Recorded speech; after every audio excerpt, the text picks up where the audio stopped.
Reconvening the February 11th, 2025 meeting of the Livingston Board of Education. Can we please rise for the Pledge of Allegiance?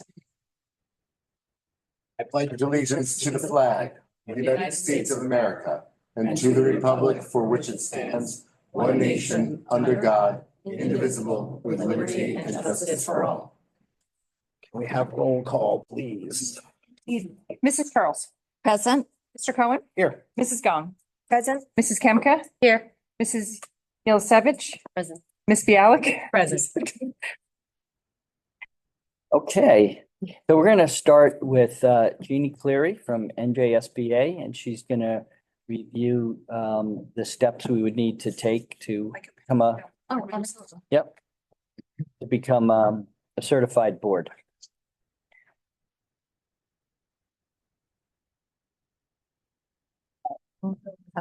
Pleasure to be with everyone tonight. We are going to take a look at the Academy program. I'm Jean Cleary. Just for the benefit of the public, I'm the field service representative from New Jersey School Boards Association. Asked to come in this evening to talk about the process of board certification.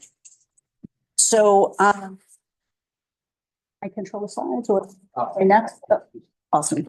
Okay, so our mission statement at New Jersey School Boards is that we are a federation of boards of education, and we provide training, advocacy, and support to advance public education and to achievement of students through effective governance.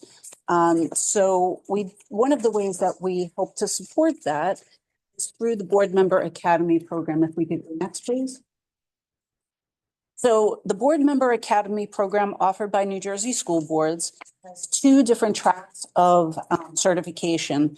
There's individual certification programs, and they are a new board member, which there are requirements that must be fulfilled within the first 2 years of starting on a board. A board member at any time can pursue certified board member status. Following that, the successful completion of that, they can go on to become master board members. And finally, the highest level of individual certification for a board member is certified board leader. And I would like to just acknowledge that Charles actually has completed her work and it's being processed right now, and she will be recognized in the spring at the county meeting for that achievement. So I just wanted to draw attention to that. It's a wonderful accomplishment. It represents a significant investment of time and effort to take that training. So tonight we're just going to focus now on board certification, but I did want to balance it out and just mention that you as individuals, if you have any questions on individual certification, please just contact me or see our New Jersey School Board's website. So next. So the importance of certifications is what we're going to look at. Why would you want to do that? We recognize that as board members or volunteers who commit and give a great deal of your time to what you're doing, but certification has many benefits for both you and your students. Next, please. So the Board Member Academy delivers top quality training to the board in the areas of governance, which is the responsibility of the board. And it covers general boardsmanship, governance, school law, labor relations, policy, of course, and leadership. Next slide, please. So just to draw attention to the fact that if you are pursuing individual board credits, you accumulate those credits and meet the requirements over time, and those are tracked separately in a different bucket than if you are pursuing as a board your board certification, just to keep that clear. When you are pursuing it as an individual, it's basically when you as an individual come to New Jersey School Boards, and that could be in person or it could be through a virtual program or hybrid, something that you select to do. When you are working as a board, those credits generally are achieved by the board coming together, inviting, usually it would be me as the field service representative assigned to provide the training on topics that you feel will best serve you, and we work together to determine what those will be. Next slide, please. So how we determine how many credit hours are how many credits you earn are through credit hours. So every hour of training will earn 1 credit towards the certification process. Next slide, please. Through the board certification, we recognize the mastery and the commitment of learning together as a group, as a team. It's really the focus of how board members will work together. Board members, whether you're in a committee structure or what setup that you work with, but also how will you work with the superintendent, because the superintendent, as we know, is part of the board team, right? So next slide, please. Now on the next 2 slides, we're just going to look at requirements for board certification. So the first one is to earn 16 credits over a 4-year period. And there's a little notation there. If the credits aren't earned within 4 years, the ones that are 4 years and 1 day start to drop off and have to be replaced. So it's really when you start to focus attention towards doing it, you have to plan that out to determine how you will structure those sessions to make sure that things are happening in a certain time frame of 4 years. You must participate in 1 full-day retreat. I will tell you the alternative to 1 long full-day retreat, which is quite difficult, is to break that up over time. So I can come out and work with the board in retreats like sessions, either in the evening or possibly on a weekend, to help you gain those credits as you go. So if we do 2 or 3 hours, that goes towards meeting that requirement. You need to complete the New Jersey School Board's policy wellness check. And what that is really just submitting your policy manual to our policy team to review it. And that helps to ensure that your policy manual is up to date with all the statutory requirements, and really, it actually puts your mind at rest too, because one of the biggest challenges as a policy-making body is maintaining that accuracy. So submission of it for review actually meets the requirement. If there's any information that has to come back to you, recommendations or changes that are necessary, you'll be advised of that to move on that. But the submission of it is what earns you that part of it. Also, the submission of the most recently ratified teacher's contract and the completion of the teacher contract settlement survey. Thought I forgot to tell them to advance the slides. The reason for the requirement of this submission is it's actually how we gain that information for the benefit of all school boards to be able to use the data portal at negotiations to see what other districts are doing, where those settlements are coming in. So you're required to participate in that process by completing that section of it. Generally, it's the BA or board secretary to do that. Next slide, please. You next need to demonstrate your commitment to continuous improvement by annually completing the board self-evaluation. So as we know, you are required as a board, one of the most important jobs that you have is to complete annually the superintendent's evaluation, which is based on the district goals that have been set that leans towards continued student improvement and student achievement, right? So it is, while it's not mandatory in New Jersey that you do a board self-evaluation, it does show that you are committed to being accountable and to working towards your own, as a body, self-improvement. It also is groundwork for helping you to set appropriate board goals and action plans for those goals, similar to how district goals are set up, so that the focus always stays on student achievement. Next, you must ensure that all members are in compliance with mandatory training that's required for the year of service that you are So as we know, new board members have to complete governance 1 in the first year, but now within the first 90 days. And for all the future years of service, 2, 3, and then if you're elected or reappointed for year 4, to take governance 2, 3, and 4. We just recently had the out of compliance list submitted. We're required from New Jersey school boards. We are tasked with providing that training, but we are not the ones that hold you accountable for it, but we are required to turn that over to the School Ethics Commission, who now has that. So just be aware of it. Always stay in compliance with your mandatory training. That's regardless of whether or not the board goes through the certification process. You also have to satisfy the governance portion of the New Jersey Department of Education monitoring process, which we're familiar as NJQSAC. So you have to be in compliance with those governance parts that are really under your purview. Next slide, please. So to earn credits, attendance training, because this really is a commitment of a group process, is for a 5-member board to have 4 members of the board present from the very beginning of the session to the very end of the session, as well as the superintendent.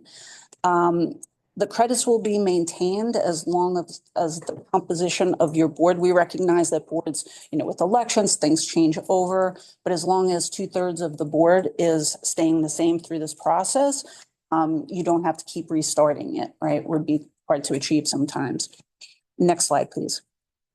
And once the board meets all of those requirements over the 4-year period, you would achieve your board certification, and you'd be recognized for that, as well as the board could then determine whether you want to continue on the path of training and educating. And you could work towards the Carol E. Larson Master Board certification. This certification recognizes the highest performing boards and the commitment that they make to that training. And you must, to achieve that, show an emphasis on continued focus for student achievement. And you must complete in the next 2 years after getting certified originally, complete another 10 credits within 2 years after that, for a total of 26 credits to meet the Carol E. Larson certification. Next, please. So individual members who pursue individual certification are recognized once a year at the county meeting in the spring. That's usually in May. And boards that are, achieve it will be recognized either at the fall or the spring county meeting, depending on when you satisfy that. We try to keep it as close as possible. That is really the certification process. I'm happy to come out. I'm happy for your interest in it. And I would like to take a moment before I take any questions you may have to just thank you for your commitment to the students of Livingston. I myself was a board member for 6 years, and I was also an administrator in public school district for a while. So I know the challenges of working through some difficult conversations at times, but your focus and your commitment to the group process of training together is really so beneficial to the students in your district. And research really shows that boards that focus on their governance and are continuously improving that governance structure have demonstrated increased outcomes for student achievement. So thank you so much for your time, and I'm happy to answer any questions that you might have. Thank you. Thank you, June. It's always nice to have you at one of our meetings. And let me be the first to say how important I think this is for us. Quite frankly, how important I think this is for every board around the state. Yes, As the challenges grow at a state level, that's right. challenges grow at a federal level. I think the best thing that we can do as a Board of Ed to learn collectively and to grow collectively. And so I am very hopeful that we'll all support moving forward in doing this and putting together a plan to do it. With that, I had one question, but let me see if there are any questions from anyone else. Go ahead. So you talk about setting board goals. How frequently should they be set? How frequently should they be revised? And how frequently should the self-evaluation process happen? Yeah, so, so really boards, as I said, it's not mandated in New Jersey. It's really best practice to complete your board evaluation annually. And I would like to just put a plug in if you've ever done it before. We have a new one that we've just rolled out, looking to streamline that process. So just for those who may not be familiar, board the board self-evaluation is done as individuals in the privacy of your own home or wherever you work from. And then you are completing it actually anonymously, right? So then when everyone has participated, I would compile that document for you and then do a report. And I'm happy to come out. Sometimes boards ask me to do that, make that report and have that conversation that goes towards the beginning of goal setting. Because that by the areas that board members feel strong, strong in, but also areas, opportunities for growth. So that kind of sets that conversation of what you would like to do next. So best practice is to do it annually. It is required as part of meeting board certification to do it annually. And as board members, you can start the board self-evaluation at any time. And then when it's completed, it's generally a good idea to communicate a date where you expect it to be done by everybody so that I can compile it for you. And it is a separate thing, but what it does help to do is because it's identifying those areas that may present opportunities for growth, that can lead into the conversation of, well, what topics do we really want to focus on? What should be our goal? Sometimes a board may have a goal of we're going to set a schedule for what that training is to meet certification, right? And then for other goals that might be ancillary, but then to take those goals and create action plans. So they're not just 3 to 5 goals up on the website, right? That they can be real live goals, very similar to your district goals. And the board can report out the progress report out what you've set as your board goals. And then through the year, report out the progress being made towards those board goals. And usually for the benefit of the public as well, goals will be focused on a combination of how the board can support district goals, but also things towards your own governance, especially towards certification.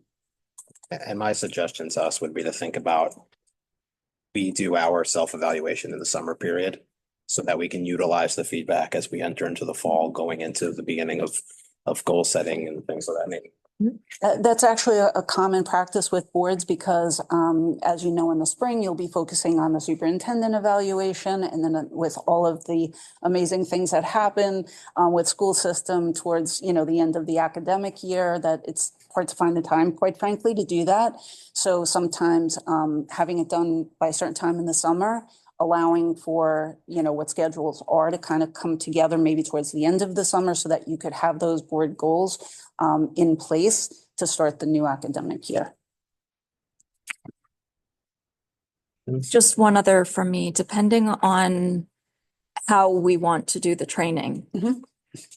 Since we would hold on the board self-evaluation until the summer, then would it be your recommendation to identify some of the areas that we want to work on together within board governance, move forward with that, Sure. and then do the self-evaluation in the summer? Yes, you could. I think that having a conversation, you might as a board kind of agree on at least 1 or 2 topics that you might feel people would benefit from upfront. And you can get that process started before you get to the point where you're going to do the self-evaluation. We could run that as a workshop item at an upcoming meeting. Okay, that would be great. Any other questions for Jean? Thank you for having me out. My card is in the packets with all of you. I did give you a sample of some of the things that we do commonly train on, but if there's something else that comes up that you don't see there, just reach out because I'll do my best to try to put something together to meet what. Thank you. Thank you for your time. Thank you. Thank you.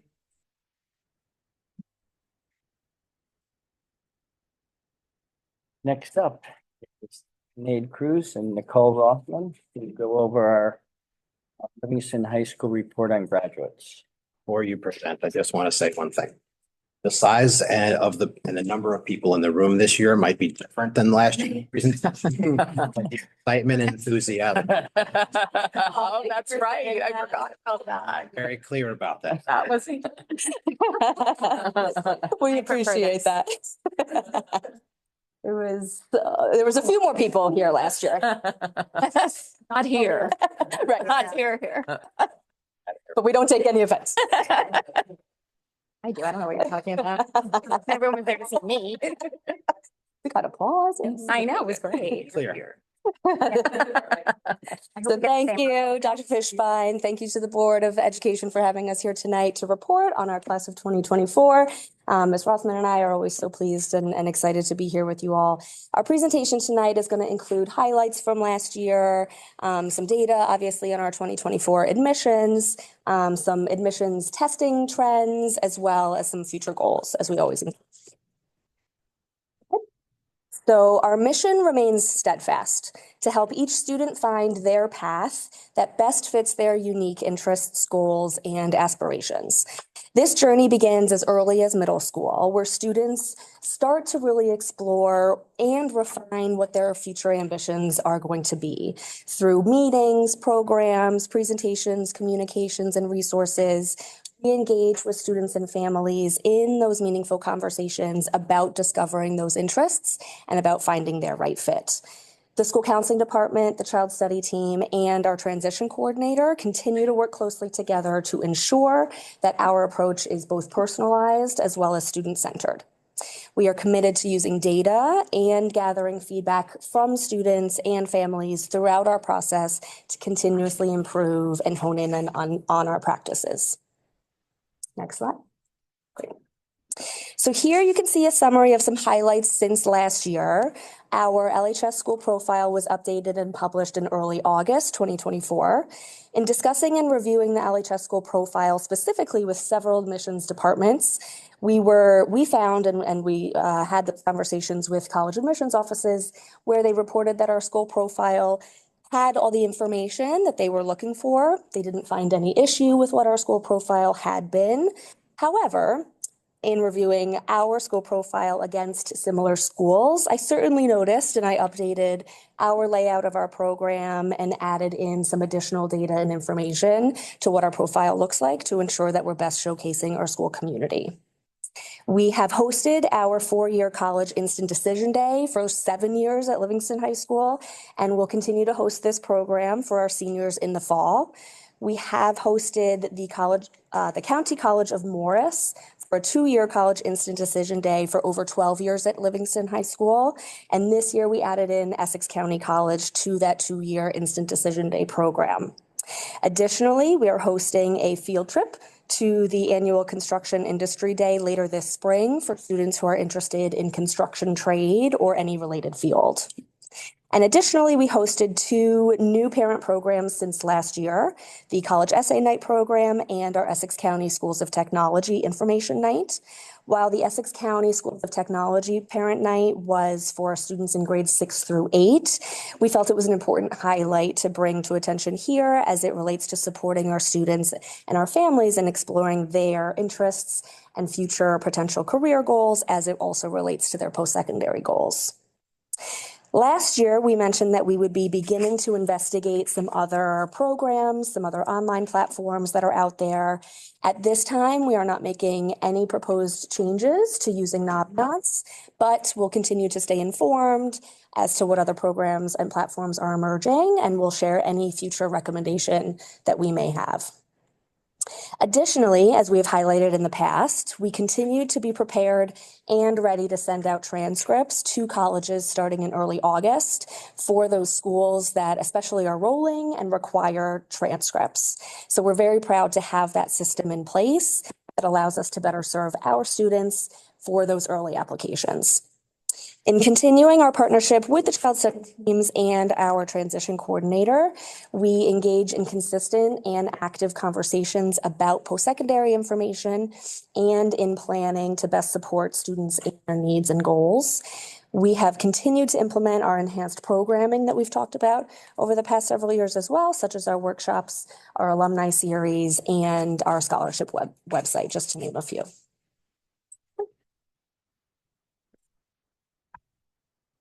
We continue to see our four-year college matriculation rate increase, which is now the largest four-year college enrollment percentage since 2018. We continue to see a rise in the number of applications submitted. However, we saw that the class of 2024 submitted more applications to fewer colleges than the class of 2023. Next slide, please. Here, we continue to see that we remain high in the number of student applications over the past 5 years. The class of 2024 applied to 34 fewer colleges than the class of 2023. In reviewing this, we noticed that we had fewer students applying to unique colleges. For example, we had fewer applicants to the California State University system, which is different than the UC system. It's another California State University system in the class of 2024 than we did in the class of 2023. However, we had a lot of students apply to those colleges in the class of 2023, but we don't generally have a number of students who apply there. We also noticed that we had fewer students applying to international universities and liberal arts colleges compared to last year. However, we continue to stay on trend in applying to a large number of colleges. In the class of 2024, we observed a slight decrease in acceptances to fewer colleges, along with a lower overall number of acceptances. We had 116 fewer acceptances to 36 fewer colleges. Upon further review of our data, our results remain consistent with prior LHS admissions trends in that students were accepted to approximately 66% of the colleges they applied to on average. Next slide, please. Here, you can find our 5-year matriculation information where we see a dip in the number of colleges compared to last year. More students are attending the same colleges. For example, in the class of 2023, 3 students enrolled at the University of Texas at Austin. In the class of 2024, 10 students enrolled in the University of Texas at Austin. We believe this is applicable to other popular schools for LHS students. In looking at the matriculation patterns over the last 5 years, we saw increases again in the percentage of students enrolling in 4-year colleges and celebrate the increase of students choosing to attend a 2-year college. We saw a decrease in students pursuing other opportunities, which include employment, gap year programs, enlisting in the military, enrolling in a trade school, or participating in our 18 to 21-year-old program. We continue to encourage all students to explore all of the available post-secondary options, and we are thrilled that students are taking the time to recognize what their individual pathway looks like. Here, you can see the breakdown of our general education students and our students with IEPs. What this data does not specifically show is the right fit that each student pursued, including students who enrolled in programs that offer intervention and support services. The work of the transition coordinator and the child study team has been substantial in expanding post-secondary options for all students in pursuit of their academic and career goals. In analyzing the past 5 years worth of this data, we remain consistent with our post-secondary outcomes for our students with IEPs across the various pathways. As we have in the past, we have broken down the class of 2024 early decision numbers. We have also provided links to the pages listing the colleges our students applied early decision 1 and early decision 2. Please note that the number of colleges that have early decision 2 applications is much lower than the colleges that have ED1 deadlines, and some do not participate in both early decision 1 and 2. Please also note that there is no national average to be able to compare these data and these numbers against.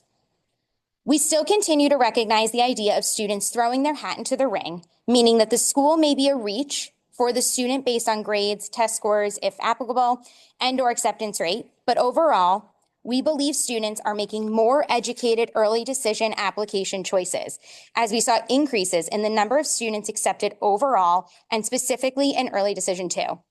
This percentage increased from 22.73% in the class of 2023 to 39.22% in the class of 2024.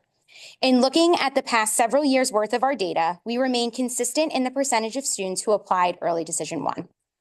As we have shared in the past, while ED1 and ED2 may be a good option for some students, it is not an option at all schools, and financially, it may not be the most appropriate family decision.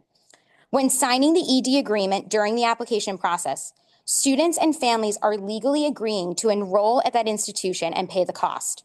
Students still have the option to apply for need-based aid. However, the deposit at this time is likely due before receiving that financial aid package, and therefore families should be prepared to pay the total advertised cost. Here you can see our numbers of student applications for all early action application options, rolling and regular decision, where we saw an increase in the number of students taking advantage of the early action options as well as regular decision. We saw a slight decrease in the number of students and total applications for students applying to schools with rolling admissions. We believe this can be attributed to the lower amount of students applying to schools with rolling admissions. An example of this is the University of Pittsburgh, which is one of our most popular rolling admission schools. In the class of 2023, 138 students applied to the University of Pittsburgh, where in the class of 2024, 105 students applied. As part of our continued examination of post-secondary outcomes, we are again showing data based on the selectivity ratings of RUG's recommendations, college rankings, and college ratings, and where students matriculated. We saw a slight decrease in the most selective category, a slight increase in the very selective category. Where we saw the most change is an increase in the selective category and a decrease of unranked colleges. Please note that this data is collected from the most recent version of RUGs, and we have been notified that there will be no more updates to RUGs as the creator is retiring. We will look to find additional ranking systems for next year's report. Okay. Never be without a transition plan. You have to look out for Mark's rank. So you're upgrading? Stats.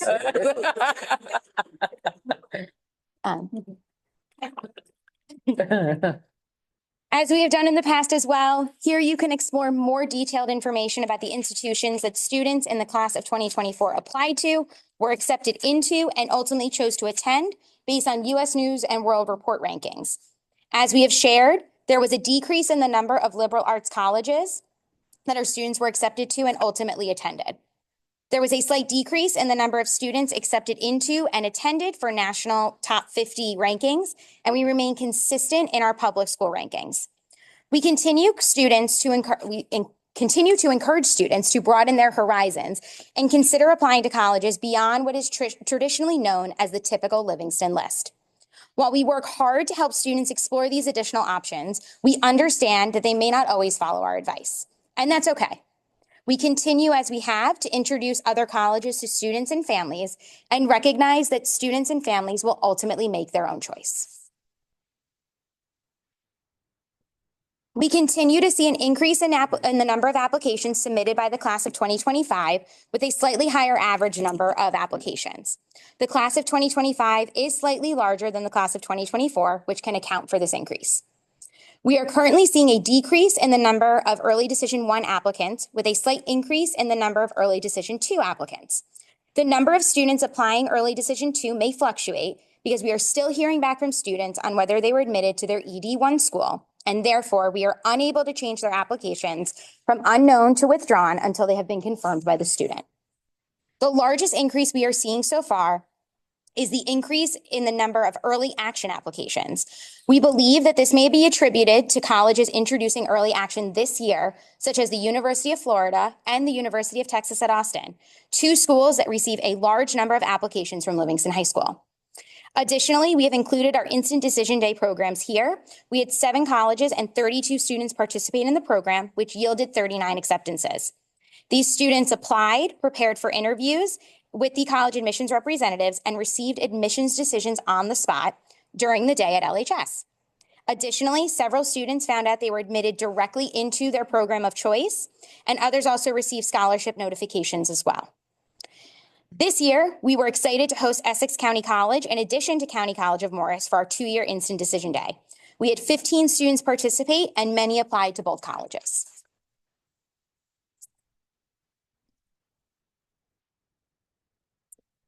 Taking an opportunity on the next few slides to provide a little bit of an overview of college admissions testing.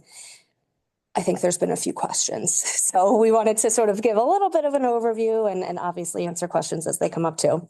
But as you're aware, the SAT has moved from a completely digital assessment as of last spring.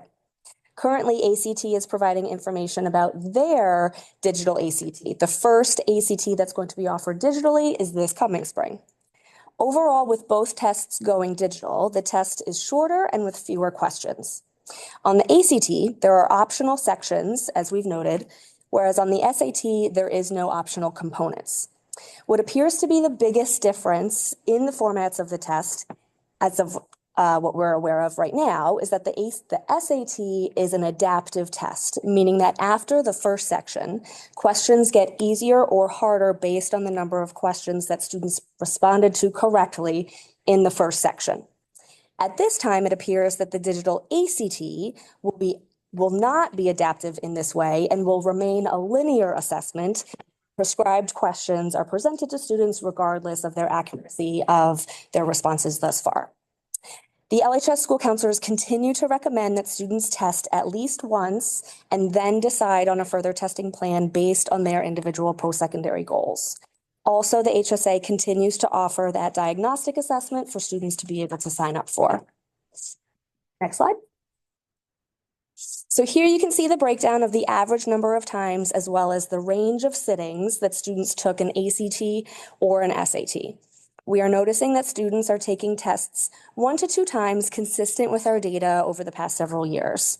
As we have reported previously, we continue to see the numbers of students taking the ACT being lower, while the averages between the students taking the ACT and SAT is similar to each other. We saw a slight increase in the number of times that sat for a test. However, please be aware that this is reflective of a very small number of students, in some cases only 1 student. We recommend that students sit for their test 2 to 3 times, typically advising that they sit at most 3 times, as national data and advising reflects that this is typically when students see that their scores plateau. So here we've broken down the various terms that colleges are using as far as their admissions testing. The takeaway from this slide is that there are various definitions and terms used based on what an individual institution is looking for in their application review. School counselors spend a great deal of time going through this information with students and with families to best strategize if sending test scores is appropriate. When having the conversations with students and families in deciding if sending that score makes sense to send, we like to look at the individual school's testing data to help drive that decision. In terms of advising students, it is important to keep in mind all of the individual nuances of testing that is taking place and what their specific college is following and asking for. We generally like to see that the college is accepting 50% or less of students submitting scores to gauge how truly test optional they are, if they have a test optional testing policy. The higher percentage of students being accepted with scores generally means that they value scores in their review. We also look further into testing data if it's provided per major. This is, of course, always done on a case-by-case basis based on the school. We anticipate that we will see a change, that we will continue to see changes in individual institutions in the coming years as they evaluate their own data and determine testing policies moving forward. We predict that some popular choices in schools that our students tend to apply to will start to return to requiring test scores, but this is not necessarily reflective of the trend or the majority of colleges across the country. Next slide. When individually advising students on whether to submit their test scores with their applications, we are considering all of the options presented in the previous slides and the data that we collect from current seniors to analyze each unique situation. Additionally, we consider the individual college, the intended major or program that a student is applying into, and all the unique aspects of that student's application alongside the overall data. Typically, we advise that students with scores at or above the 50% median score to send them. and this varies by the institution based on what their testing policy is. In recent years, many of the median 50% testing scores from colleges have risen tremendously with the rise of these test optional practices. Students are submitting the highest scores. Because of this, colleges are presenting skewed statistics. This is not unique to Livingston, but we are working individually with students to determine how their score fits into the college's data and within Livingston's data. Some colleges will inform us directly of scores or of a range of scores that they are looking for that offers more insight on how we can then advise students. Other colleges do not share that information at all. There is no direct correlation between submitting a student's test score and the college outcome, as there are so many additional factors that go into that ultimate decision and that are playing a role in the final decision that a college is making. Although we would love to make this a more simple process, quite frankly, it is important to remember that it is complex and a lot of different pieces are going into it, and it's unique to each individual student. Next slide. So here you'll see in reviewing responses from our alumni who have responded to our surveys that we've been sending out since 2020. We've noticed that we're not seeing any significant trend in our alumni responses about their post-secondary programs or changes that may take place thereafter once they graduate. In reviewing data from the class of 2024 graduates, we saw that students who participated in our programs, such as our workshops, our evening presentations, or our alumni events, reported positive and valuable feedback about those opportunities. We continue to promote all of these offerings through email, Schoology, and AM Wired. Next slide. And reflecting on all of this data and information that we've talked about tonight, we continue to engage in professional development opportunities as a department and be sure to share out amongst the entire team what we learn along the way. We are starting to see a small number of popular LHS colleges return to requiring test scores, and we anticipate that this is something that we will see continuing to rise in the coming years. This is, again, not indicative of what the majority of colleges are doing across the country necessarily, but we are noticing it with those schools that tend to be more popular for our students to apply to. We continue to try and expand our students' reach and lists of schools, and we'll continue to monitor this and stay informed all along the way. As always, even before the pandemic, there are changes in the college landscape, and we will continue to stay informed and aware of those changes as colleges are making their own individual decisions about deadlines and requirements so that we can best advise our students and families. We will continue to work with students and families to help focus on their individual interests and where they are fitting into the academic expectations for specific colleges for admission. While continuing to teach students and parents about the importance of finding their right fit, we also continue to educate families on how colleges are doing just the same. They are searching for their right fit candidate and forming their incoming class. Not all students from LHS who apply to each school will be admitted, even if a student identifies it as their right fit and meet the criteria. And last slide. So as always, we are looking for ways to continue to grow and improve. Here, we've already identified a few of those goals looking ahead to next year. We'll continue to provide the robust work that we are already doing, and we'll continue to evaluate the work that we do and implement changes based on the feedback that we get from students, from families, and from colleges. We'll also be conducting an audit of our post-secondary websites to determine what updates or enhancements to our pages and our resources will better serve our families, and we'll report on any changes next year. Thank you so much. Thank you.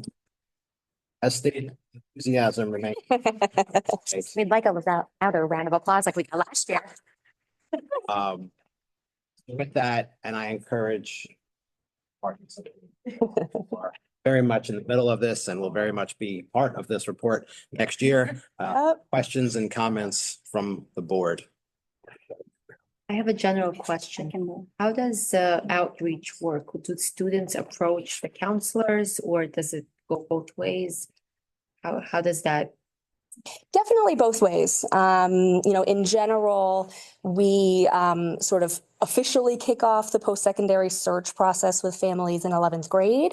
I send out a letter to families. I invite them to reach out, for parents to reach out to schedule their appointment, for parents who want to be involved in those meetings. And students then are able to follow up and schedule meetings with their school counselor, with Ms. Rothman, thereafter as frequently as they may need or as infrequently as they may need. Or sometimes they'll work with their counselor to sort of plan ahead. They'll plan one meeting, maybe we'll touch base in 2 weeks once you but it's truly based on the needs of the student, and however frequently they may need to meet with their counselor or Ms. Rothman. But it's definitely that two-way street. We don't want families to ever feel like they can't reach out to ask questions or to have conversations. And we obviously want students to know that they're welcome to come on down or make their own appointments whenever they may need as well. For the less proactive students, would you effort to? Absolutely. Yep. Students do not go unmet with throughout this process. That's not allowed. I don't think that's a word that I just said. Say that you mean starting in high school, like freshman year, or does that process start like in junior year? Well, so first, When you say not going unmet. yeah, for specific college planning, post-secondary planning, we really kick that off officially in 11th grade. But if students and parents have questions before that too that are urgent, Okay. we're not saying no, we're not talking about that until 11th grade. But we're also not having college planning meetings in 9th grade. Yeah. When we're working on the transition into and into high school. And you're also using Naviance in 7th and 8th, Yes. and 9th and 10th to explore interests and. Right. We start in 7th grade using Naviance with career exploration, interest surveys, strength surveys. Which is the same program that they'll then use to do the college application process. College process. And I think it's also important to note that, yes, these student meetings that are happening in the school building are typically starting in 11th grade, but we do parent programming. So we do the program that we have on Thursday, which is geared towards 9th and 10th grade students, but anyone is welcome to it. It's our first timers guide to it, to the college process. So it's introducing some of it and giving almost check marks of you're a 9th grader. These are things you could be discussing. It doesn't mean that you must be discussing these things, but if that student is ready to start having those conversations, that can happen then. But those are career exploration. Those are, what do you even want to do after high school? And then we do a parent program in 10th grade as well. So there are markers throughout high school for all students, but those meetings are really later. Yeah. One question. If you can go back to that slide, Dan. If we can go back to that slide where we talk about students doing early decision and acceptance to universities. When you said that there were some schools that were showing up more in the LHS students profile. I'm curious about the ones that are not showing up. Are there schools that are consistently not showing up with our students? And in that case, are we doing anything proactively to reach out to those admission departments? Are there schools that children have just identified as now we've never had LHS students go here, so let's not even apply, not even bother with this? Is that kind of going on? And I don't know if you've looked at the data, torn it down like that. Okay. So I think every year there's always going to be some students who say, oh, nobody gets into this school, so why am I doing it? And I know my conversation with that student is, yes, there may not have been someone in the past few years, but why do we not think that's going to be you? And we do, if that's the conversation, if that student has their heart set on that school, we're not going to say just because no one's gotten in the past few years, are we going to deter them from doing it? If that's where they identify that they want to go and want to be in that early decision round, we will encourage that. So we don't ever if there's a perceived notion that kids aren't going to get in, we try to bust that myth as much as possible because we don't know sometimes. So then on the reverse, do we reach out to these colleges that we identify that we aren't making through to? Do we do any kind of postmortem there? So we sort of in general, there's definitely a cycle in terms of those communications with colleges that we're constantly doing. Colleges are visiting the high school in the fall. We might engage in conversations with them when they're coming to visit us about the prior year, information that they see, anything new that we need to know about in terms of advising current students. Also, when they come and visit with us, the schools that travel, that come and participate in our fair. That's another like in-person at Livingston High School touch point that we get to have. But additionally, especially with some colleges, not every college that even has early decision does this, but some colleges will set up early decision calls so that we're able to talk with the admissions representative about our applicants that applied that year. And of course, in those conversations, we're going to look back on previous data as well and talk about, here's what we're seeing over the past 5 years. Let's talk about right now, but let's talk about sort of in general what's been going on, and what, if anything, are we unaware of or missing the mark on in terms of advising students to apply, especially maybe early decision to your institution. And then we're also doing outreach, especially into the spring, as admissions representatives are always busy, quite frankly, but in the spring when they're not reading applications, that's a great time, and into the summer where we're also, again, reaching out as we notice if anything comes up that we're scratching our heads about, we're going to reach out and have those conversations. Again, to look at right now information and to see if there's any trending information over time.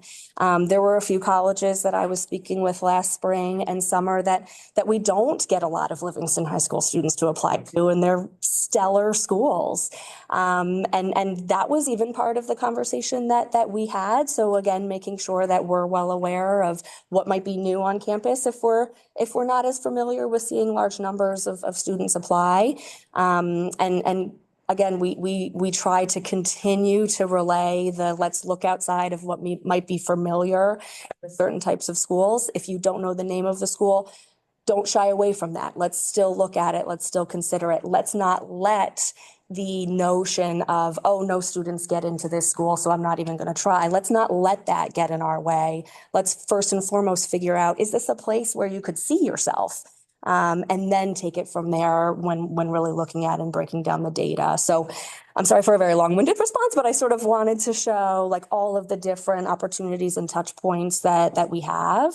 And I think especially for us moving forward too is really looking at what are the schools where we get a very, very limited number of students applying, and making sure we're having that touch point with the admissions office, and trying to do our very best to help students, look at some of these schools that might feel a little unfamiliar.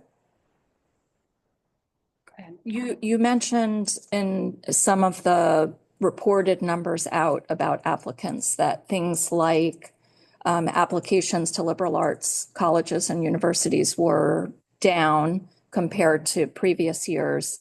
And you mentioned that the number of applications went up to fewer schools for the class of 2024. So are there any reasons that you speculate that's happening, and are students being advised on programs based on their program interests, or are there other factors that you think they're considering when they're establishing their list? I can answer the second part of that better, I think. So I think in general, it's really hard to help families look outside at something that is not as, again, I keep saying the word familiar, but schools that might not be some that they hear about frequently. It's not something we're going to shy away from by any means. I think it's that much more of a calling for us to continue to do that work. But I do think that's exactly really what we saw with the class of 2024. More kids were applying to the same places. And even in looking at types of schools, if students are interested in a certain type of, maybe it's that large rah-rah public kind of institution, yes, we know what those are, but let's also maybe look at some of these other ones that, again, we just might not see as many students from Livingston applying to. And for various reasons, students and families might make decisions not to consider those other schools, right? There are so many different reasons to think about why that might be. But again, we're not going to shy away from trying to really do that and really engaging in those conversations. And I want to say this in a nice way, but sometimes we're really pushing back, especially when it comes to early decision. We're really wanting to also appropriately challenge students and families in terms of making decisions that are rooted in what their interests are, that are rooted in data and admissions practices, because we know the reality of early decision being also one that you might want to throw your hat in the ring because that might be the chance that you have to get into that school. And that might be really significant and really important. But that we also really want to break down the thought process about each application that we're sending in, and being thoughtful, being genuine, being meaningful behind each application. And some students are, and some students are going to apply to everywhere where they might be interested, just to see and find out all of their options that they're going to have, as they should too. So I may have touched on both of your questions. I'm not sure. Your second question, I think. So I get a lot of students who come into my office as early 11th graders, sometimes even a 10th grader who says like, I want to look at the Big Ten schools. That's what they know. If we're going to use that as an example, they know sports, they know the Big Ten. So they're looking at your typical schools that students from Livingston go to in the Big Ten. I went to a presentation by the University of Iowa that I thought was fantastic. So I'll say Iowa and they look at me like, what? I was like, you are asking for, if you're saying Big Ten, but what goes into the Big Ten school, strong business programs, rah-rah, football, large campus, typically by a city, Iowa fits all those boxes. And just because, I think now we're also a lot more familiar with the University of Iowa, again, from sports, but the idea of it is sometimes they're like, well, why the University of Iowa? It's checking all of your boxes. So that's where we're trying to expand it. So when I have students come into my office and they give me their list of criteria, whether it's all academic or it's, I joked with a student earlier, she wants small patches of grass on her campus. Those are those types of things that if that's so important to her or any student, I want that to be at the forefront of their list. Yes, the student was looking for strong science programs and research opportunities, but at the end of the day, they wanted a campus as well. So whatever those criteria are, that's where that additional counseling comes in, because at the end of the day, we're all counselors in counseling them to learn about these additional opportunities. The question I have about ED and EA and decisions that students make around that, if they are deferred, how does the advising work for the student during that period of time between when they applied and when they hear again? So that's where we intentionally start reaching out to seniors in December, asking them to fill out a form for us, giving us updates on what if anything, they've heard so far from their applications. And specifically, we're also asking in those checkpoints in that survey, do you need a meeting right now? Is this also something that you need to sit down and really talk about and plan through and talk about those next steps? So that's one way in which over the past several years, we've added in this checkpoint that we are doing outreach starting in December every few weeks. Sometimes we're not going to hit, a student from an email in December, but maybe they see the Schoology post 3 weeks later and we're able to get them there. And, coming into senior year and throughout the application process, counselors and Ms. Rothman too, I know are essentially begging students to not forget us along the way, so that they can come down, so that they can not just give updates, but talk about, hey, did I get deferred and what does that mean for this institution? Should I be taking step A, B, C, or D? What does that institution want? What do they not want? Those are then the conversations that we can have to help advise that student if that school, that they're deferred from is still a school that they're really interested in. So again, sort of that two-way street notion of we're sending out that outreach, really prompting to get that information, and to serve as the checkpoint to for the student, especially who's been denied or deferred from early applications. And and seniors have been working with their school counselor for quite a while at that point. So a lot of them are familiar with coming down during lunch or Lancer time, and giving those updates, asking those questions or sending emails, to ask these questions and to make sure that they know what their next step is if they've gotten especially a deferral, decision from an early school. And can I add one thing really fast? Yeah. When students do come down to have these conversations, the conversation is, what is the college asking for? The colleges have very specific requirements for incredibly specific reasons. They want what they want. So us telling kids, oh, go do all of these things is not helping them. So we're following their directions because we work with the colleges on a lot of this. We're in a way kind of a team, in a way, but we're working with them. They're giving us information, like Mrs. Cruz said, the phone calls, the information they're giving them, and we're helping them by following their directions with these students. So you mentioned that you spoke to admissions offices about the school profile and made adjustments as a result, which I think is great that you're getting that input. As far as talking to admissions departments about the applications and anything that you're taking back and making adjustments in for your counseling work with students or for their work on their applications. Is that an ongoing process for you? Absolutely. Okay. Absolutely. Yeah, that's something we've always done. We would always continue.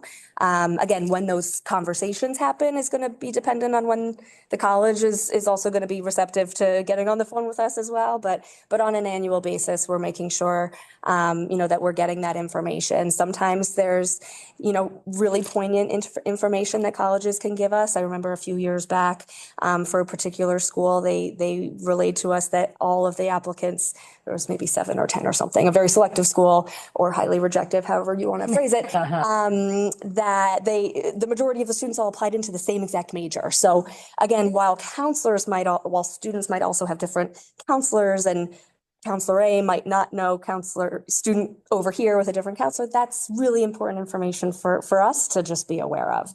And then there's conversations that we have where colleges, especially a lot of the ones I spoke to last spring and over the summer, they said, you're sending us the right applicants. Your students are well prepared. It's the right students that you're sending to us. They're following application directions, which also is really important information for us to know and to have too. How many school counselors do you have? We have 10 school counselors, each that have their own caseload of students. And then Ms. Rothman as our 11th counselor on the team as the college counselor. Quite a workload. Thank you. Yeah. I have a question for you. Yeah. So as I listened to your presentation regarding some of the changes in the class of 24 and their applications being to fewer schools, I have to wonder if what took place on college campuses over the past year played a significant role. Yep. And the rise of bias and in specific anti-Semitism that we've seen in college campuses, which clearly would affect a large percentage of the population of our student base. And so what I'm wondering is, what role is that taking in the conversations you're having with students? Are students bringing up these things, and how are we advising them regarding those situations? Yeah, I would say some students, it's absolutely coming up and it's conversations that we're having. Others maybe are not talking about it with their school counselor, and maybe they're talking about it as a family. And this extends back even several years where we've seen a lot of unrest on college campuses for a variety of different reasons, where different decisions are being made across the country that, based on your gender or what have you, may impact where you may apply across the country. So it's definitely something that I think for a lot of our families may be at the top of their mind, maybe something that they're thinking about, talking about. Again, sometimes they absolutely are having these conversations with us. Other times they might want to keep it private as a family to kind of talk through and ultimately make their decisions. But what we talk about as a team is how it's also our responsibility to bring these conversations up as well, especially when it comes to either anti-Semitism or race or racial hate, things Right. on campus. I think it's important, as whether it's an LGBTQ plus student, a female student concerned about state laws, Yeah. that the advising not just look at right fit from an academic perspective and a social, kind of social life perspective, that we're thinking about these geopolitical things that are playing a role in everybody's lives. And I almost don't want to, on one hand, I don't want to necessarily just feel like it's a criticism of applying to all the same schools because I think that there are reasons for that too. And we want to continue to explore those horizons so that it also isn't just oh no, I've never heard of it, let me not look at it. But I think I completely agree with you. So one other question. This is about the mental health of this process. It's a difficult process. I was talking to the parent of a current senior. And I'm sure you're aware of the Instagram Livingston seniors. There was 2024, 2023, now it's 2025, and there will be 2026, which I know we are not affiliated with. But it creates an enormous stress point, right? As every box gets posted on Instagram that have either not heard or not decided continue. And so how are we helping those kids deal with and manage through the stress of this process and the additional stress that social media right now? As someone who subscribes to that Livingston 2025, I love the celebration of it. Having talked to that parent, never put two and two together on the stress of that from the other side of it for the current senior. So how are we helping those kids? I mean, I know last year, especially, I had a number of conversations with students who would like rush into my office to be like, I need to decide where to go. And I would be like, why? Like, because of I have to post on Instagram. Right. And it's taking a step back from that. Where are you going next year? And it's taking a step back and being like, well, like, I remember this one conversation, and this will kind of help to answer this, where a student said, I need to decide where I'm going. And I said, but aren't you waiting for your two top choices? And the student said, yes. I said, so you've gotten into these schools. You don't want to really you want to wait for these two. Yes. Well, then why are we rushing to put ourselves on that page for a decision that you're not excited about?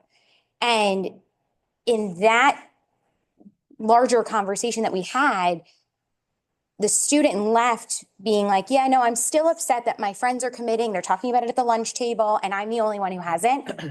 But I have to recognize in myself that I'm not ready to make that commitment yet. And I think it's letting the student come down and vent about that, but then having that conversation about, you'll know when it's ready. And I know that when that student did commit and it was posted on the page, the student ran down to show me. And I was like, yes, you were ready to make it at that time. So I just know that's from my own personal conversations, and I have them, I would say, to your point, unfortunately, quite often, because there is that added pressure of, I need to be the first one on the page. I need to be the one who's doing this.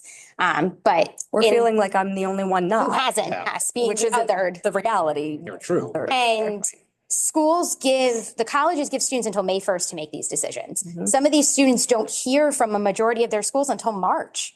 Right. So again, it's, well, why would you be jumping on the first school that accepts you? Because if that's not where you ultimately want to go, then don't be doing that. Don't pay that $500 deposit just because you want your name on a Facebook page or an Instagram, excuse me, aging myself in that, an Instagram. But having that as like, but I get it. I mean, The parents then posted on the Facebook. So oh, wait. Yeah, it's there too. It's there too. Great. I mean, May 1st also has that same, stressor too, and Yeah, council too. hyper, Sensitive to it. and that day is marked on their calendars because, yep, there's a lot of students who are really excited that day, and there are a lot of students who are really having a tough day. Mhm. We've got to be, hyper vigilant about that sort of thing, before we're, putting it on MySpace. You had to go there, didn't you? Hey. you're talking about. What is nice? What is nice? That started it. No, you're joking. I just want to commend the entire counseling department. As a current, senior who's gone through this process, I really can say that my individual counselor has been nothing but supportive and really encouraged me to challenge myself many years of high school. So I think that was really excellent. And I think through the entire college application process, yes, it is stressful. It is difficult for some schools in particular. It's unnecessarily, they give you extra hoops to jump through for no good reason. I will say I've never, run down to the counseling department and have a question go unanswered. So I think that's really amazing to have access to such a wealth of knowledge.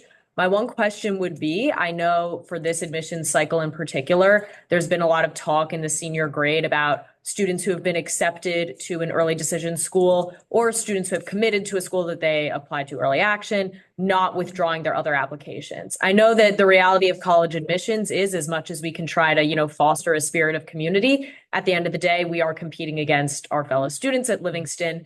So I wonder, is there any sort of process in the works to try to ensure that applications are withdrawn once a student has committed?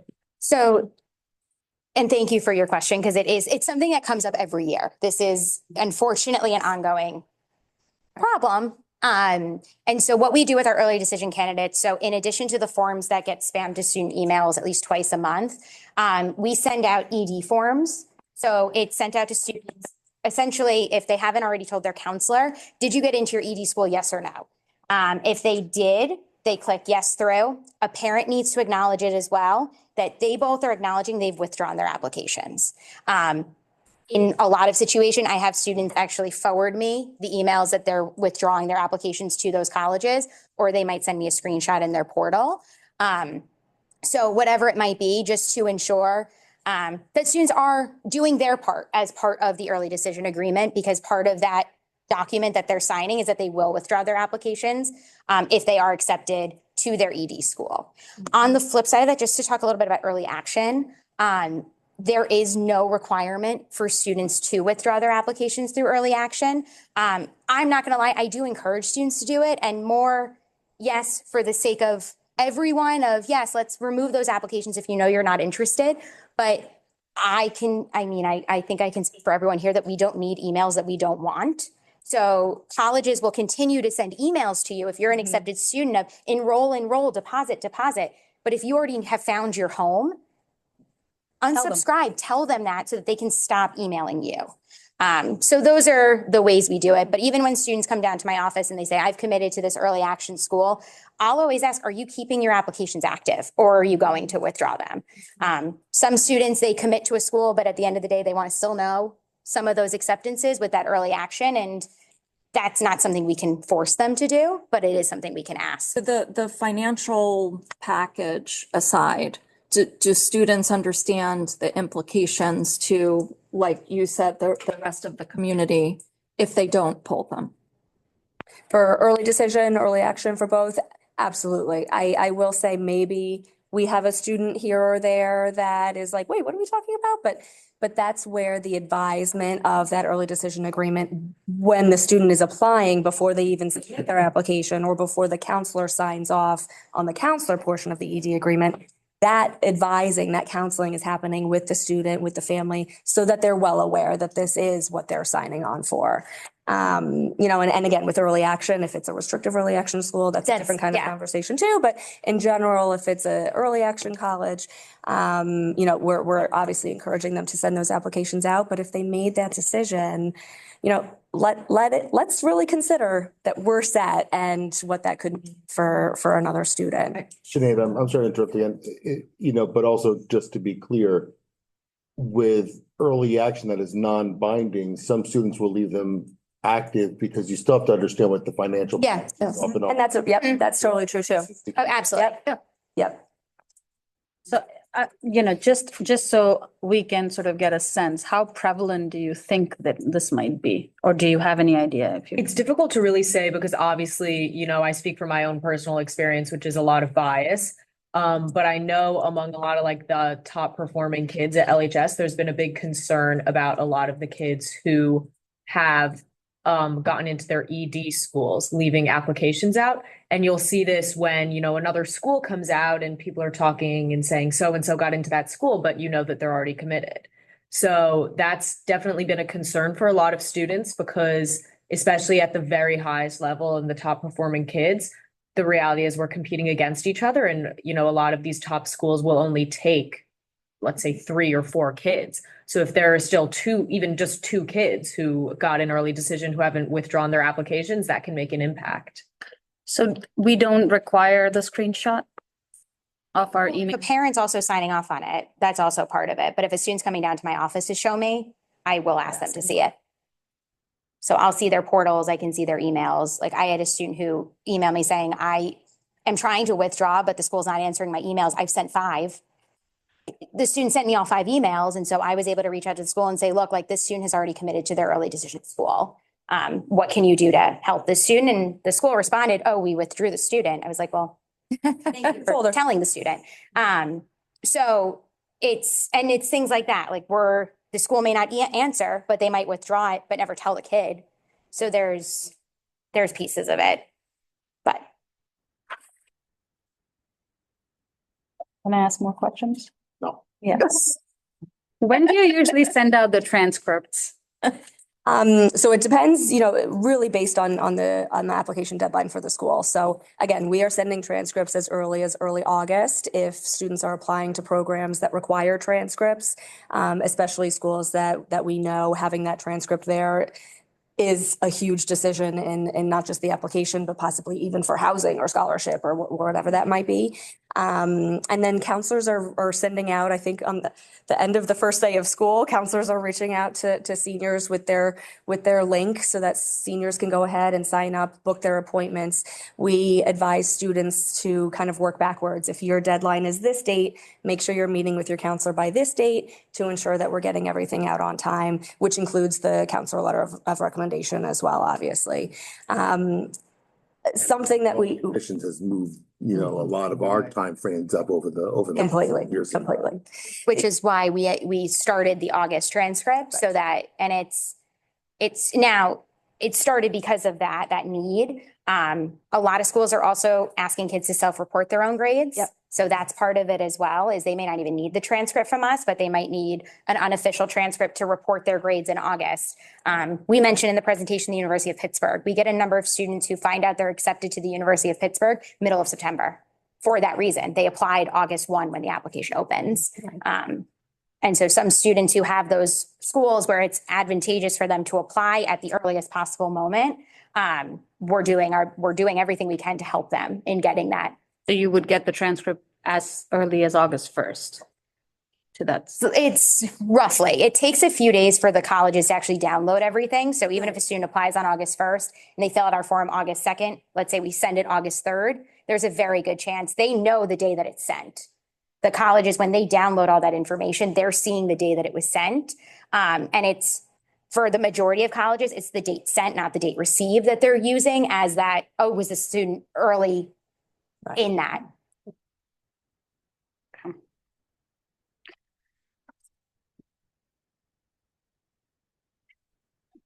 Everybody's looking at you. I'm okay. I'm all set. No pressure.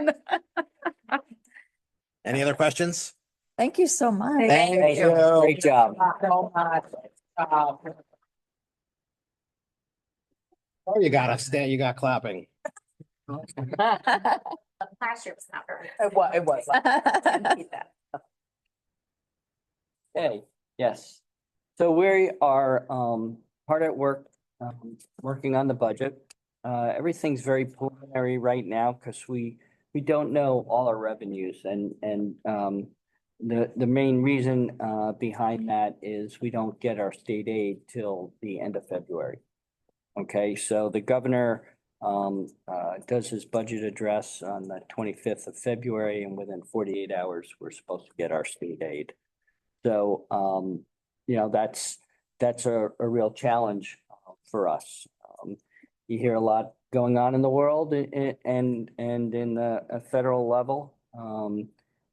But we've gotten indications, from the county level that, they're anticipating flat aid. Does that mean that's the way it's going to be? We don't know until we find out. But we are required to do a preliminary budget to the county. We're going to approve it here on the March 18th, and it's due into the county, I think, on the 19th. But between March 18th and the public hearing has to be no later than May 7th. We'll have time to adjust the budget but by March 18th, we'll have a balanced budget. But, I'd be remiss if I didn't say that we have challenges in putting this budget together.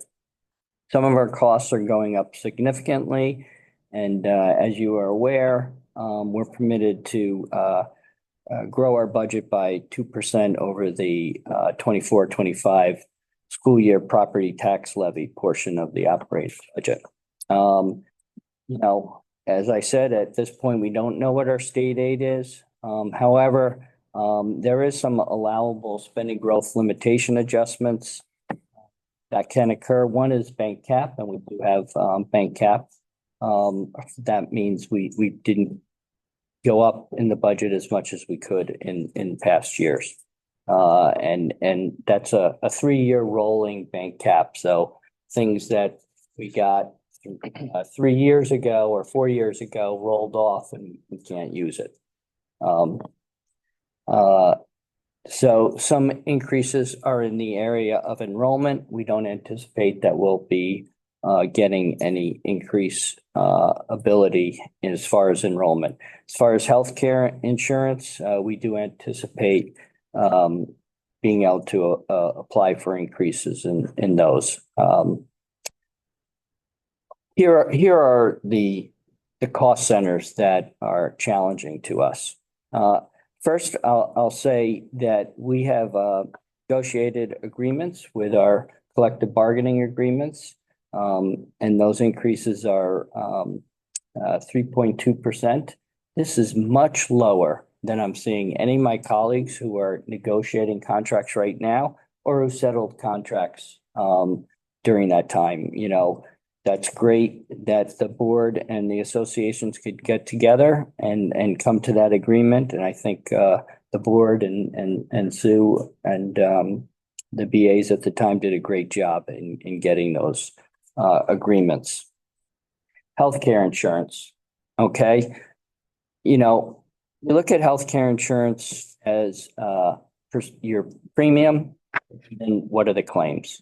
All right. Right now, our claims with our first year in this medical insurance are above what we paid in premiums. Not good. You can see any business sense that that's not good. It is only 8 months into that first year with that program. So we're anticipating an increase of 16 to 18%. But with that, our broker, they say go out to market and go shop our plan. And we will know that more towards the end of March. What our current plan will cost us, even though they've advised us to look at 16 to 18%, and if we go for a new plan. Okay. I'm not saying we're going for a new plan, but we have to look at all our options.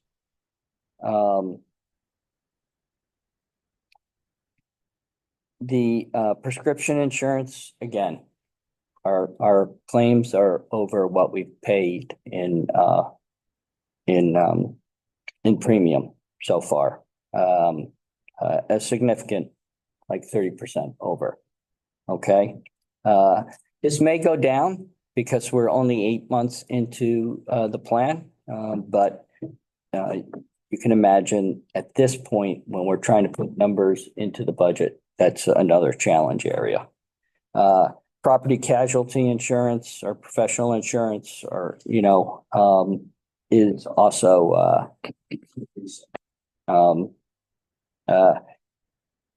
out of district tuition increases over this year. It's roughly about a 10% increase in that area. And then energy.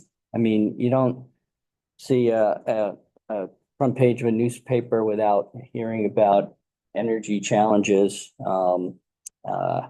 A lot of this has to do with the need to build infrastructure. Of course, it gets passed on to the consumer. Schools are significant consumers of energy. We're here during the day, our lights are on, the heat's on. We're using technology. Just so everyone knows, just because we're a school and we do great things, we don't get no discounts. But you do read about, technology, not the technology we're using, but, data centers that are, being built are huge, users of energy. And those are the things that are starting to drive up costs. So, I don't say these things to scare people. You don't need to be scared. We're scared up here, putting this together. But we will, work to balance the budget, and do what we can to, continue to provide excellent education, that we do, provide currently. And we will budget, to our allowable limit and make sure, that, the students get the education, that they deserve. But it is a challenge. And if you read, headlines about other local districts, my colleagues are challenged by the same things. Mhm. Thank you. Yeah, it is an undeniably difficult budgetary season and will likely continue well beyond this one. And to your last point, this is not a challenge that is unique to Livingston. It is a challenge that is common amongst us all. And as we go down this path, the goal remains the same, which the board said in the budget goals, which is to maintain our program and to maintain high quality of education that every student deserves and that this community expects. And we will do that in a balanced way to the best of our ability. But that does not eliminate the potential need for choice. And so we have to be open with one another. We have to be collaborative and transparent, and we will do that. And we will approve a budget that meets those goals. Mhm. Any questions or comments from the board? I guess one question I have is whether now is a good time to appeal to the state, not with the expectation that we can go beyond the 2% now, but that they make some kind of adjustment so that we, recognizing that there are constraints, not just this year, but for going forward, that we need to behave differently. Suggestion to a board resolution. Mhm. That's my suggestion. So we can certainly, I'm very supportive of sending a resolution down. We can talk about it. We can develop one for the next board meeting. How much bank cap do we have? Over $800,000. I have a question. You mentioned technology is a big user of energy, but are there considerations that we should make around technology, given the budget constraints with the one-to-one program that we currently have in place? I don't expect an answer right now. No, I could say we're not gonna retreat from the one-to-one program. I think what it did for this district, for the pandemic, day one, when we closed down, students received instruction. Mhm. We learned a lot in the first week and the first month and the first 3 months. But I don't think we're gonna retreat from that. When I said technology, I meant things like real data centers. Right. If you've been by them, they're like fortresses, that they've put together to protect the data. Mhm. Another question is about, you mentioned that our out-of-district costs have gone up 10%. Are there, Not necessarily because we've increased the number of students going out of but district, because the costs have because increased? the costs. So just because we're held to my own bias, just because we're held to Me too, and 2% growth, the special education schools are not. Right. Not only can they send us a the bill, the invoice for the beginning of the year, but statutorily, they can make changes within the school year. Right. And send us an additional invoice to go up. I can't recall a time where they said, guess what, it's gonna be less and you're gonna. It's just anywhere in society. Any other questions or comments? We obviously have a long road ahead on this budget. Okay. Okay. Anything else? That's it. Okay, I will move us forward in our agenda. Are there any board reports this evening? Led the Lunar New Year.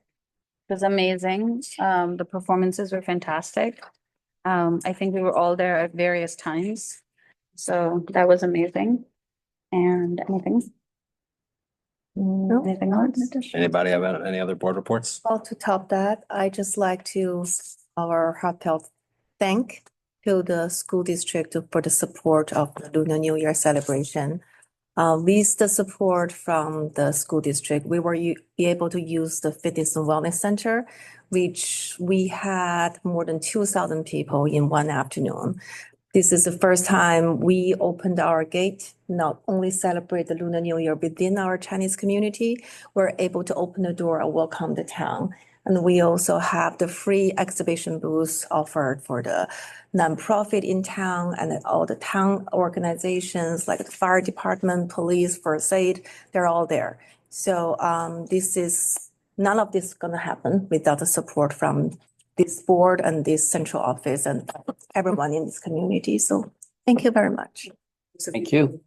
Thank you. And thank you for being there. Okay, All right. thank you. Floor is yours. Thank you. All right. Good evening, everybody. As many of us have recently heard, food waste has become a topic of contention in the Livingston community.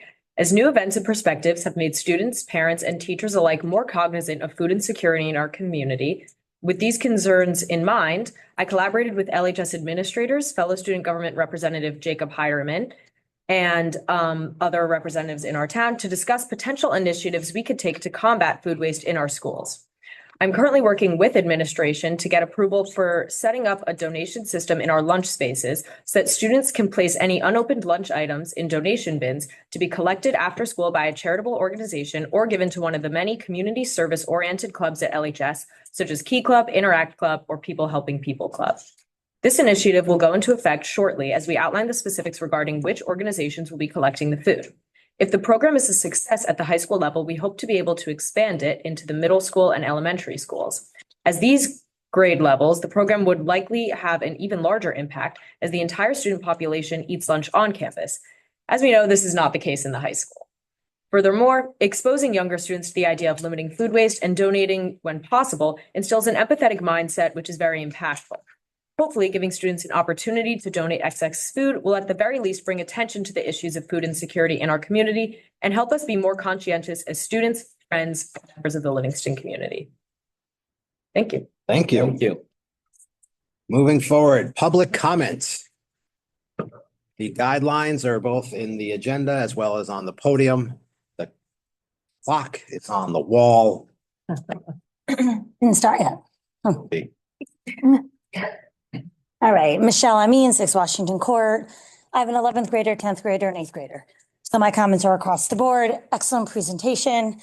I will say that presentation and those timelines, as a parent of an 11th grader, I'm in it. But when my 11th grader was in 10th grade, I had no idea what was going on. So it would be super helpful if a timeline could be presented to 10th grade parents in the middle of the year, like not February, like maybe December-ish, just to say like, hi, 10th grade parents, just so you don't start getting nervous, this is what happens with your kid in 11th grade. Because alternatively, there's silence and then you think you're not doing what you're supposed to be doing. Since, we don't have such a huge crowd, it would be nice if this presentation could be shared with all 11th grade parents so that we could have the hyperlinks to sort of move forward. Excellent information.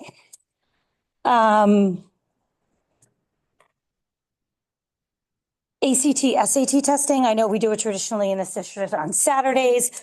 My family is Sabbath observant. We found a Sunday testing location. It would be nice if Livingston, maybe not every year, but we could sort of get in the rhythm of maybe being one of those schools to offer a Sunday testing. Again, my kids are across the board. I'm in it for the next few years. It would be convenient and appreciated.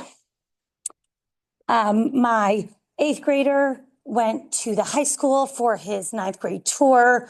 My high schoolers were thrilled to have a half a day.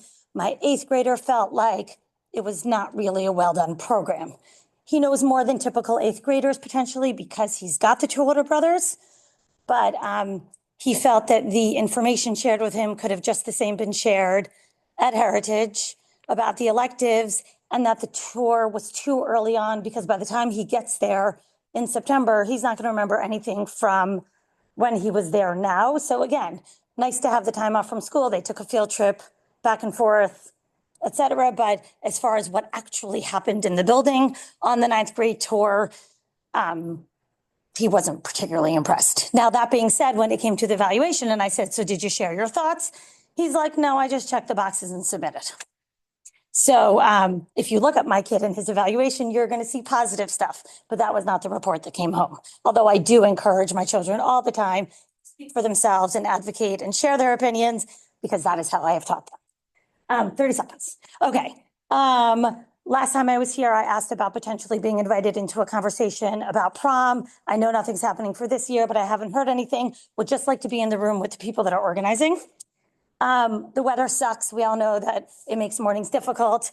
Even when I'm on time getting my kids to school, the conditions of the roads are not good. Parents are crazy in the mornings, out of their minds. I will not fight with a parent to get my kid to school before the bell rings. There was a couple weeks ago, there were icy conditions. The roads around the high school was not great, sorry. I kept my kids in the car until I could safely get them out. They both got tardies. If the tardy is going to turn into a detention, those days of the inclement weather need to be addressed and maybe have the tardy in the system, but maybe asterisk it in the system, because are we asking our kids to run into the system and fall, or are we thinking about the big picture? All right, I only had one more thing left, so I got through. Thank you. Any other public comment in the room? Are there any hands raised on Zoom? Seeing none, I'm going to close public comment. And I have a motion on item 3.1. So moved. Second. Any questions? No, very exciting to see Super the exciting. program. Thank you for setting it up. Roll call. Dave Cohen. Yes. Mrs. Charles? Yes. Mrs. Gong? Yes. Mrs. Kemka? Yes. Mrs. Yelisevich? And Mr. Cohen? Yes. Motion carries. Can I have a motion on items 4.1 through 4.7, please? So moved. And Ms. Berman? Yes. Well, congratulations to our teachers and our bus driver who is retiring, 153 years of combined service to the district. I know that Mr. Cohen will be crying over the first one. 24 years, Beth Alterman with 18, Guy Rabner with 25, Kathleen Utes with 25, Chris Rossanello with 25, Rich Batista with 24, and Jamie Fredette with 12. So they're all outstanding employees and we'll miss them all. Yes, and on behalf of the board, we thank each and every one of you for your dedicated service to this community and to our children. While Sue mentions all your aggregate numbers, the truth is you have made individual student impacts over and over again every single year and every single day that you have been here. And we wish you nothing but health and happiness in your retirement. And we look forward to celebrating you at the retirement ceremony later this year. Have Ms. Reed in the room who's Yes. being put forth for the supervisor of pre-K through 6.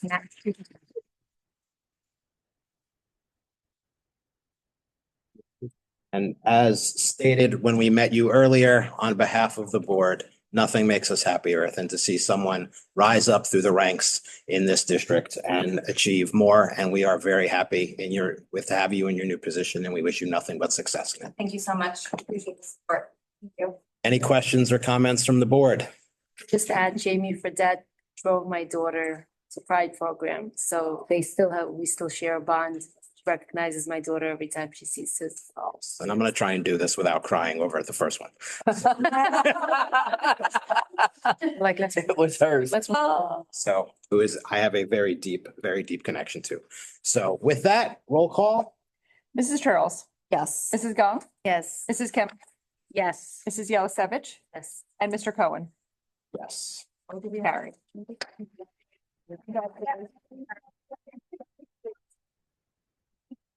I can't do this. May I have a motion on item 5.1, the HIB report? Second. Questions, comments from the board? Seeing none? Roll call. Mrs. Charles, Yes. Mrs. Gong, Yes or? No, that has nothing to do with it. That's. It has nothing to do with it. Yes. Yeah. Mrs. Kemka, Yes. Mrs. Yellow-Savage, Yes. and Mr. Cohen. Yes. Motion carries. Any items of old business? Any items of new business? Can I have a motion to adjourn? Second. Aye. Aye. Joining us. Be safe.